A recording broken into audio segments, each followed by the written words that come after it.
Boleh kita mengisyaratkan dengan ucapan tanpa harus menepuk pundak imam. Sekian, assalamualaikum warahmatullahi wabarakatuh. Waalaikumsalam warahmatullahi wabarakatuh. Iya, ini penting juga ini pertanyaan. Biasanya kan kita kalau masbuk,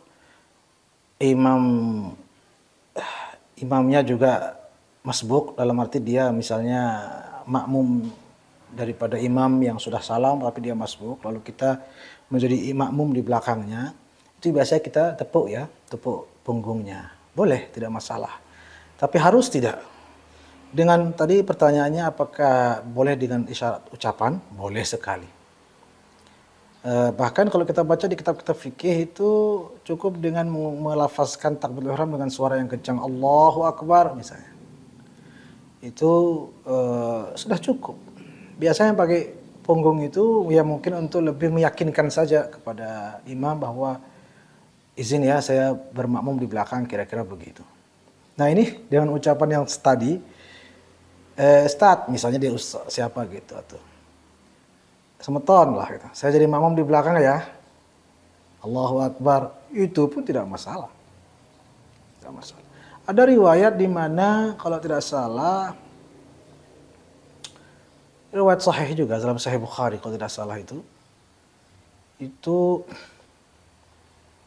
sahabat kira-kira ya, nanti bisa dicek lagi, dia sholat lalu diajak bicara oleh yang lain, ini sholat apa, lalu dia menengok ke atas, orang paham ada gerhana matahari kira-kira, oh gerhana matahari ya, dia nanya lagi tuh orang yang tidak sholat, nanya orang yang sholat, dan yang sholat ini pun menjawab dengan isyarat, dia ngangguk.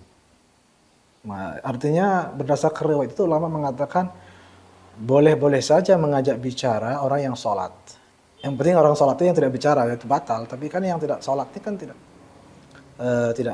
masalah dia berbicara kepada yang sholat selama masih bisa, selama wajar diperlukan dan dijawab dengan isyarat saja seperlunya. Itu sudah ada di di zaman Nabi. Nabi saja pernah menyuruh Sayyidina Abu Bakar jadi imam. Lalu di tengah salat Nabi hadir menjadi makmum, tapi Sayyidina Abu Bakar mengetahui Nabi datang, beliau mundur. Lalu Nabi memberi isyarat, kalau tidak salah juga berbicara bahwa diam kamu di tempatmu. Jadi tidak masalah komunikasi seperti itu. Ada lagi riwayat di mana Nabi memberi isyarat kepada ada sahabat yang berbicara kepada beliau, kalau tidak salah Siti Aisyah, Nabi pun menjawab dengan isyarat.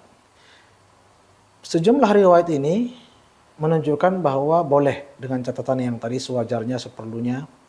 Nah, apalagi ini masih kaitannya dengan sholat, saya bermakmum ya di belakang, ya itu tidak masalah, hanya saja mungkin orang belum paham dan dikira itu tidak boleh, jadi ragu melakukannya. Sudah kedung dari turun temurun begitu ya silahkan, tidak apa-apa. Tapi harus tidak dengan ucapan Allahu Akbar misalnya dengan suara yang kencang, jika dipahami bahwa imam tersebut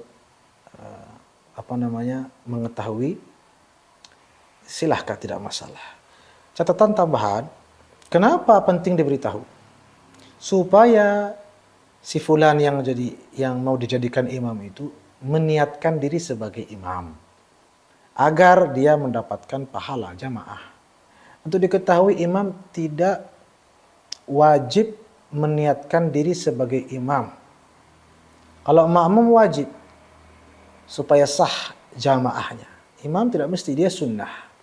Tapi agar dia mendapatkan pahala utuh salat berjamaah, ikut mendapatkan pahala salat jamaah, sebaiknya dia berniat juga sebagai imam. Jadi jangan makmumnya saja dapat pahala jamaah, imamnya tidak. Nah, supaya dia juga dapat ikutan, yuk kita bareng-bareng dapat pahala jamaah, maka diberitahu. Salah satunya dengan menepuk biasa, disentuh lah mungkin lebih tepatnya. Takutnya menepuk juga dipahami pak gitu ya, dipukul jangan salah juga itu ya. Tidak baik seperti itu. Ya demikian wallahu taala a'lamu bissawab.